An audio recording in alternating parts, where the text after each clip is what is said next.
Whoever knew that having such vivid dreams meant that you were so sexually repressed? Well, I guess these psychoanalysis did. Yeah.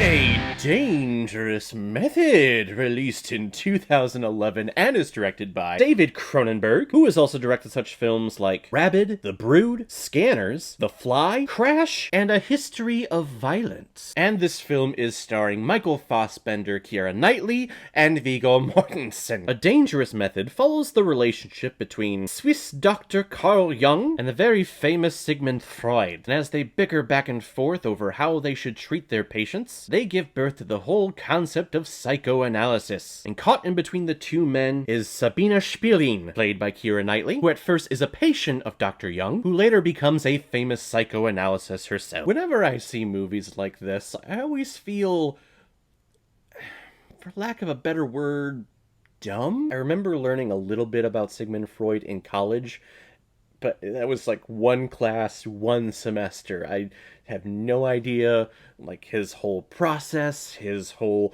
grand scheme behind what he thinks. I've never even heard of Dr. Carl Jung, who is played in this movie by Michael Fassbender, or Spielrein, played by Keira Knightley.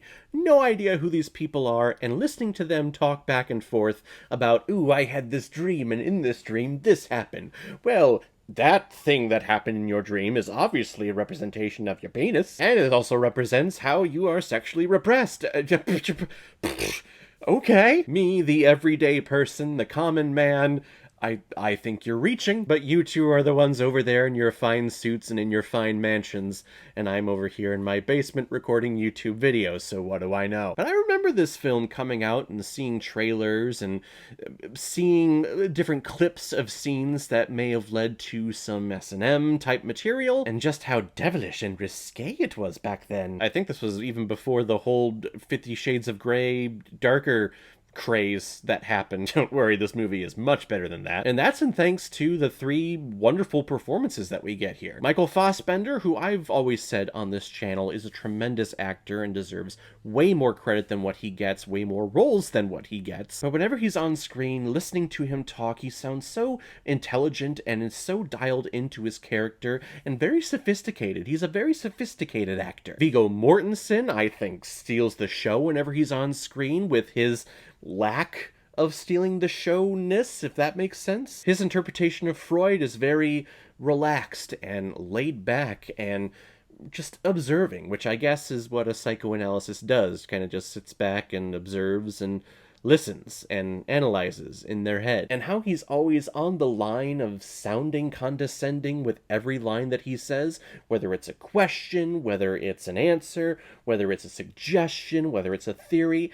He always has just this little tiny hint of condescension that I'm the big shot here, and what I'm gonna say is gonna end up winning in the end. So even though I'm posing it as a question, it's really the answer, and it's really my suggestion. It's a really fine line, and actually, there were times in this movie where I failed to realize it was Viggo Mortensen. It didn't sound like him at all. And then there's Keira Knightley, who ended up giving a very brave and bold performance. And I was scared. I was worried at first, because in the first minute, we are introduced to her, and she's screaming, she's writhing in pain, she's being carted away to this ward where she's going to be checked in and analyzed, and she is starting, with her energy, starting up here. We get into the first little therapy session, and she has nervous tics. She has a speech impediment that is blocking her from saying her full thought in her mind. Her jaw looks like it's dislocating from her face. It's sticking out so far. It's very uncomfortable to watch, which I know is what she was going for, but there was also part of me was like, okay, you're starting up here energy-wise, and this is the start of the movie. You know, there's supposed to be an arc here, so are we going to go... There's only one place to go from being all the way up here, and that's dipping down, and then hopefully you can catch back up later on, which is exactly what happens in here. She starts very high, and then her energy or her career arc, at least for me, dips all the way down. It takes a very long time for her to actually get back up into the same energy level that she was. I don't think she actually gets back up there. I also know there was a little tension between her and Michael Fassbender with a couple of scenes, in particular the ones involving the S&M where she is tied to the bed and Michael Fassbender comes up from behind and spanks her for a couple of minutes. That's just what we're watching. And I think we're watching it through a mirror too, so I don't know if that's creepier. But in an interview, she said that she told Michael to not actually touch her, and if he actually did, she would kill her. And his retort, his reply to that was, well, you're tied to the bed, you're not in a position to give me any demands. Which I wasn't there on set, and I wasn't part of their conversation, so I don't know how the delivery was with that, if it was playful or if it was serious.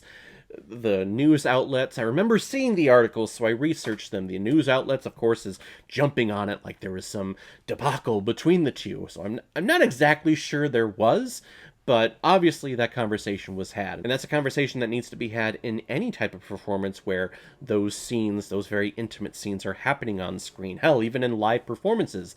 These things, these boundaries need to be addressed and need to be followed. If you are an actor or an actress and you are uncomfortable actually doing something or doing an action, that needs to be addressed with the director, and all of the parties have to come to some type of compromise to where everyone can emotionally continue on with their work. Now, the performances are great. The other great aspect about this movie is the costume design. These suits, these dresses are wonderful. Whenever Michael Fassbender comes on screen and he has his little circular glasses on and that slick black suit, holy crap, that looks awesome. I know I'm not living in the late 1800s, but god damn, I want a suit like that. And it's obvious that he loved wearing it too, because whenever his character entered a room, came on screen, he stopped and struck a Superman pose. I am not kidding. Walk in the door. Hello, I'm back. Which actually, that part leads me into the aspect of this movie that I wasn't a big fan of, and that's the pacing and the editing here. It's kind of choppy and all over the place. We have big leaps of time that happen without really us knowing. This is the first 10 minutes, and I am not kidding about this. I'm not joking. We are introduced to Carl Jung, and then Spielring comes in and they have their first therapy session. And that lasts for about a minute, maybe 2 minutes, and then all of a sudden Jung is like, oh, I gotta go away and tend to soldiers in a war. And goes off, and then Spielring is kind of sitting around the hospital, and then not even a couple minutes later, Carl Jung comes back in, he's like, haha, I'm back. That is the first 10 minutes. I don't even know what was established in the first 10 minutes here. It's the first therapy session, and we're getting introduced to this whole therapy concept, how it works, the procedures that he's thinking about using with her to cure her or to help her. We're all just getting a little glimpse of it, and then he just up and leaves and then comes right back as if his journey was for so long. And I think it was actually a long time, but to us it was only a couple of minutes. So it's like, I'm going away, I'm back. Okay, what was the drama in that? Why even have that at all? Why not just continue the storyline and help her? It's a film. You don't have to follow the actual history of these people to the T. You can take artistic liberties. It happens all the time. I'm sure it happened in this movie. I couldn't tell you because I don't know a lot about these people, and that makes me feel very dumb. The film does feel very Oscar baity. I think it just had a couple of releases in 2011 so that it qualified for the Oscars, and that it had its official release in 2012. So you can tell, like, yeah, we got great performances here. We're gonna get nominations. It's gonna be great. And not a single Academy Award nomination came to this film. Because in the end, is this subject fascinating? Is it fascinating to learn about these people? Absolutely. But in the end, I mean, what's it to us? What's it to me, the audience member watching this movie? And really, I felt no connection to any of these characters or their situation. And then come to find out that every character in this film, in real life, were boned after the events of this movie, other than Carl Jung, who apparently lived to a bright old age all the way to the 1960s, outliving his wife and his mistress. All the other people were like assassinated during World War II by the Nazis, or ousted by the Nazis, or they starved to death. Just a realization that, oh, yep, the handsome white guy gets every good thing in the end. How typical. It's not a terrible movie by any sense of the word. It's just, I felt no connection to the story or to the characters. So I'm kind of just sitting there going, bleh.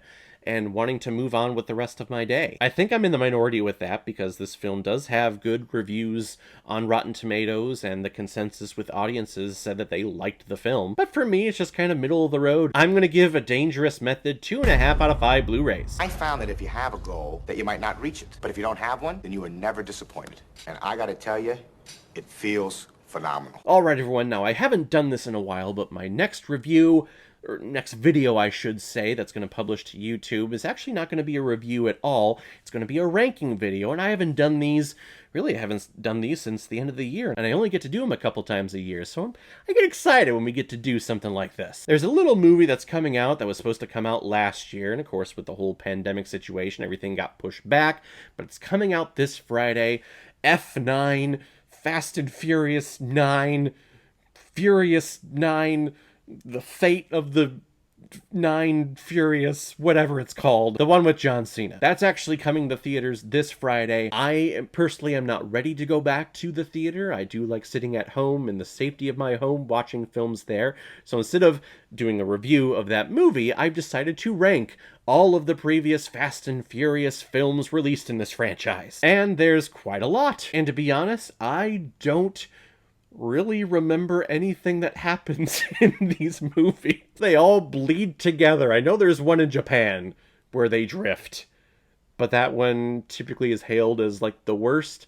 The Rock comes in the fifth one, I know that, and then Furious 7 has the whole Paul Walker situation, which I remember really liking how they handled that, but in terms of like who these people are, what the character names are, what they do, I could not tell you. But they've made 9, soon to be 10 of these damn things, so I'm gonna check them all out and rank them all for you on Friday. If any of you have recommendations of films that you want me to review on here, you can make a PayPal donation on the main page of my YouTube channel. Any size donation will do, just attach your movie recommendation with your donation, and if I have access to it, I will watch it, review it, give you a shout out on the channel, and get my review of it published as quickly as I possibly can. So guys, have you seen A Dangerous Method? What did you think about it? Or if you've never seen it before and you stumbled across it because of this video, then comment below, let me know what you thought about it. And as always, if you like what you see here, if you like my take on movies, then hit the subscribe button and make sure you hit that bell. See you the next time I'm releasing my next movie review. So guys, I will see you next time with my ranking of all the Fast and Furious films. So in the meantime, be well,